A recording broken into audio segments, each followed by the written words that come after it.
সন্ন্যাসী আম্মার ইন্টারভিউ নেব। সন্ন্যাসী আম্মা নদীর পারে আসছে। সন্ন্যাসী আম্মা বলে কয়েকদিন ধরে না খেয়ে আছে, উনি খুব কষ্টে আছে আর কি।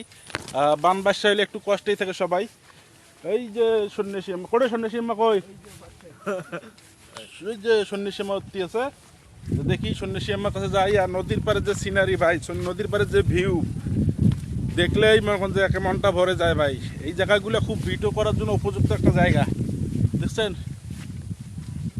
কই সন্ন্যাসী আম্মা?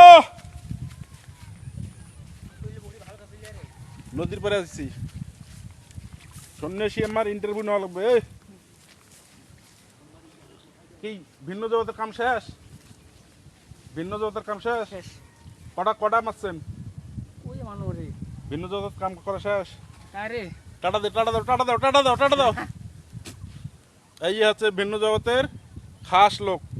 যদি কেউ ভিন্ন জগৎ আসেন তাহলে ভাই। তো আমরা সন্ন্যাসী আম্মার কাছাকাছি চলে এসেছি। এই যে সন্ন্যাসী আম্মা কই গেল, দেখা যাচ্ছে না সন্ন্যাসী আম্মা। দেখি ওই সামনে আছে ভাতিজা, একটা ছোট ভাই। এরা নিয়ে আসলো যে সন্ন্যাসী আম্মা নদীর পাড়ে বসে বসে খুব কষ্টে দিন পার করতেছে। তার কাছ থেকে শুনবো যে কি অবস্থা সন্ন্যাসী আম্মার।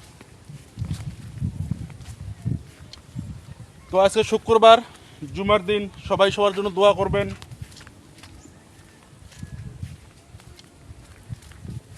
সেই নেবেলের একটি জায়গা, সেই নেবেলের, এটা হচ্ছে বট গাছ, সেই পুরোনো বট গাছ, বিশাল একটা বট গাছ কিন্তু।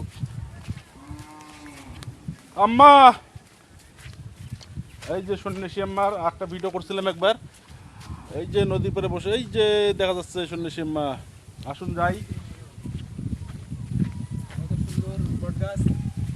দেখছেন কত সুন্দর একটা বট গাছ, এটা পুরোনো দিনের। আমি যখন ছোট ছিলাম তখন থেকেই বট গাছটা দেখি আমি। মিস করে ফেলা হয়েছে। সন্ন্যাসী আম্মার যে রাগ হয়েছে, বকরির যে ডাঙ্গা আছে, আল্লাহ কি হয়েছে বে? কি করে বকরি খায় না? হ্যাঁ, বকরি খায় নাই? এত শুন, এই দেখো দর্শক, এই আম্মার আম্মা কাম দেখো। আম্মার একটা ভালো কাজের জন্য আসলাম, আম্মা দেখো রাগ হয়ে গেছে। বৃষ্টির মরকন্দে দৌড়েছে ছাগল নিয়ে। তা আম্মার সঙ্গে আমরা যে প্রকারে হোক যোগাযোগ করব। এখন হয়তো বা মন খারাপ, সেই জন্য যোগাযোগ করতেছে না। যখন মন ভালো হবে তখন আমরা যোগাযোগ করব। এই পর্যন্ত সবাই ভালো থাকবেন। আর দেখুন নদীর পাড়ের ভিউটা দেখুন, সেই নেবেলের ভিউ, সেই নেবেলের ভিউ।